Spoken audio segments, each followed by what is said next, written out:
Ladies and gentlemen, welcome to the Grand Page. I am your most humble and obedient servant, Page Ghost.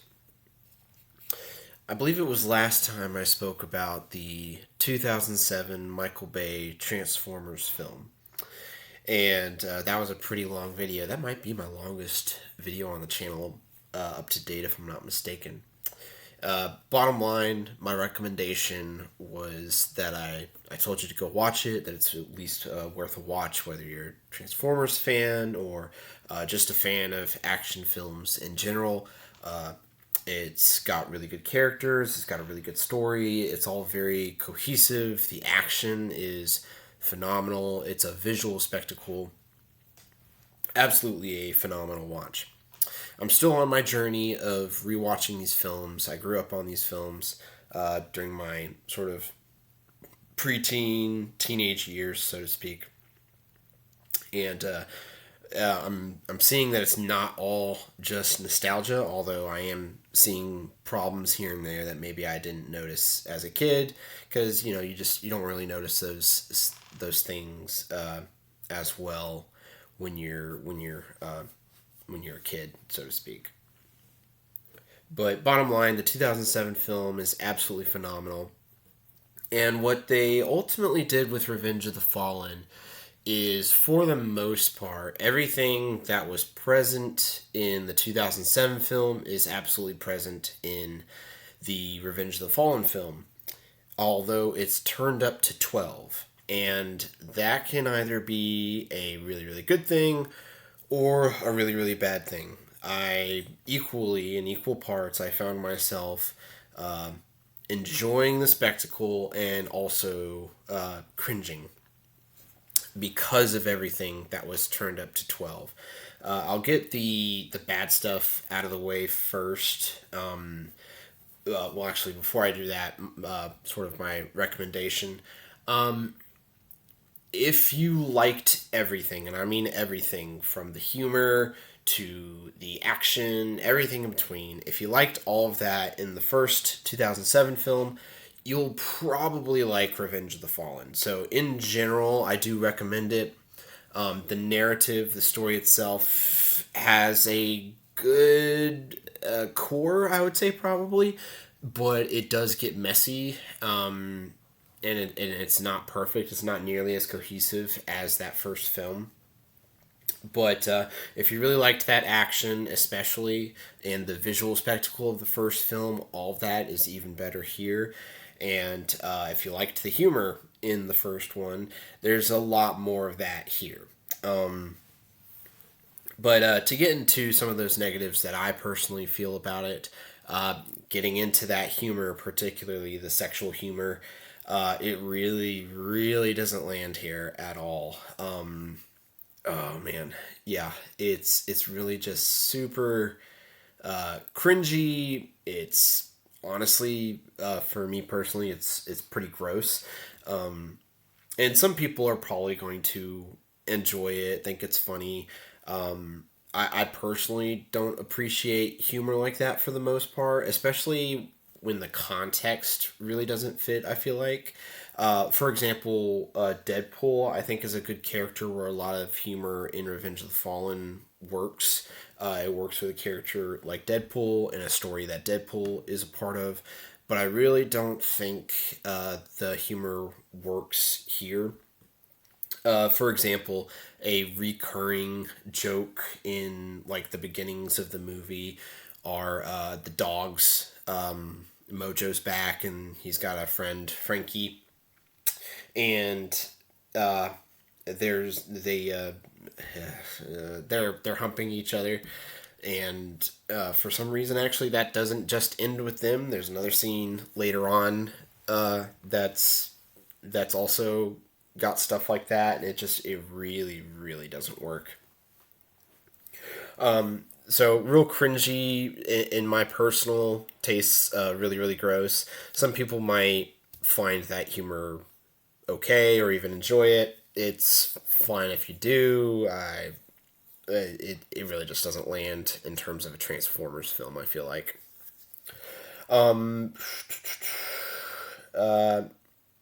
So yeah, that sexual humor. the the story has a good core to it. It's kind of a repeat of the Captain Archibald Witwicky story that sort of established Sam's history from the first film. So if you remember from the first film, Sam's great great great grandfather, however many there are, great great grandfather went crazy, right? And he would draw symbols, and he that happened because of his interactions with Megatron. Something similar starts happening with Sam in this movie. And the reason why this all starts happening is because he touches a an Allspark sliver that was on him, and it does like I said, this core idea of sort of Sam going on a similar journey that his great great grandfather did, actually has a lot of interesting implications with it. I just don't think it's executed very well. Some people make fun of Shia LaBeouf's acting whenever he's going crazy from the Shard, giving him these visions and these images and stuff. How would you portray a person going crazy and seeing symbols that make sense to you all of a sudden, even though they never did, right? Like, I don't know. I feel like there's not a lot of criticism to be had there. Essentially, his brain is going faster than his brain to mouth translator can respond. And so that's why he sort of, especially in the beginning, he eventually gets a handle on it. So I get that it looks kind of weird, but the criticism, like it's a similar criticism that people had with things like when Tobey Maguire in Spider-Man 2 would like he was in pain from being stretched out by the train. Like, what do you think you would look like if you were being stretched against a train, right? Or when people criticize actors for their crying faces, like how do you think you're supposed to cry? Like, it's not exactly a pretty sight. I've never understood the pretty crying that's a lot of times portrayed in stories. I'm not saying it's not tough to look at. Yeah, it's not exactly visually pleasing, but again, it just I don't know. It just doesn't make a lot of sense to me. So yeah, there's that, and then to get on to like some of the more interesting stuff though, the action. The spectacle is absolutely turned up to 12, and these action sequences are phenomenal. If you liked the action in 2007, you're going to love the action in this film. And on the action merits alone, on the merits of the action alone, I would say watch this movie. They especially give Optimus Prime a lot of spotlight with the action. One of my not criticisms, but like one of my little nitpicks of the 2007 film is I feel like Optimus Prime didn't get a lot of highlights with action. Here, they absolutely fixed that. They gave him a phenomenal death scene in that forest battle where he fights three against one with like Megatron, Starscream, and that helicopter guy, and almost ends up winning. So that was just phenomenal fight. Really, really, really cool. Good characterization with Optimus Prime, and then he has that awesome fight with Megatron and the Fallen at the end. So I'm not really going to say anything new here per se. I do want to touch on that that final fight with Optimus Prime and the Fallen. People really like to hone in on that line that Optimus Prime gives, "Give me your face" against the Fallen. Me personally, it's never bothered me. I always, and this is one of Optimus Prime's few character weaknesses that sort of carries between the Gen 1 and these Michael Bay films, is that Optimus Prime is a bit of a trash talker. He'll absolutely just chat up with the Decepticons while he's fighting them up and just be talking about how much they suck. How they're, a waste of metal, junkyard crap, literally taken from the Revenge of the Fallen. The Gen 1 Optimus Prime calls Megatron junk. Obviously, the Generation 1 cartoon is going to be way toned down because it's from the 80s. It's a children's cartoon. You can't say a lot of the same stuff that you can say in a PG-13 film. I always saw the "give me your face" line as a kind of trash talk, and I get where people are coming from personally with it, but it's very much in the heat of the moment during the battle. It's near the end, admittedly, but also like this comes off from like several like 30 minutes to almost an hour of like the Decepticons absolutely decimating humanity, decimating military members, cities, places, all kinds of stuff.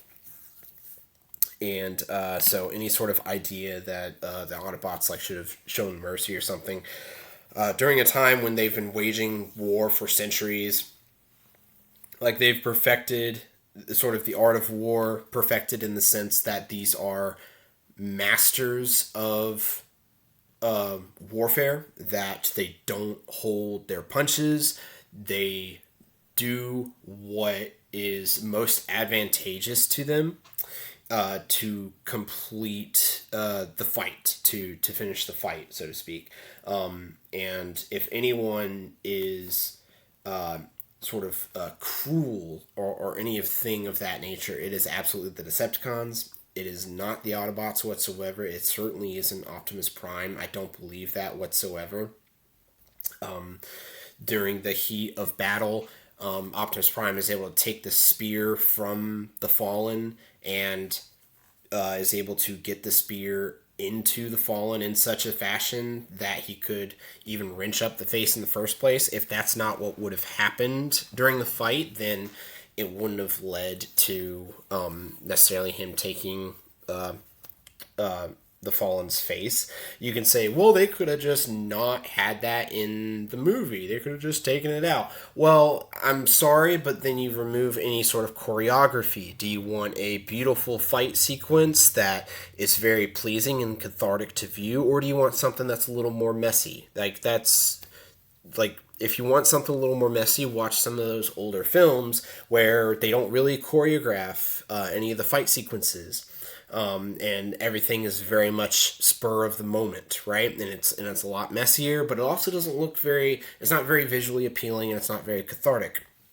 There's a catharsis involved whenever a good guy, yes, a good guy like Optimus Prime, defeats villains like Megatron, like the Fallen, where Optimus Prime blows up Megatron's face with the jet engines on his back, and like those jet engines blow up in Megatron's face and then blow him through like a series of stone walls. Like there's a catharsis in that. There's a catharsis in us seeing the Fallen, who has been threatening to destroy humanity, threatening to just take away the sun, and has been killing people left and right, absolutely mercilessly and in horrible ways.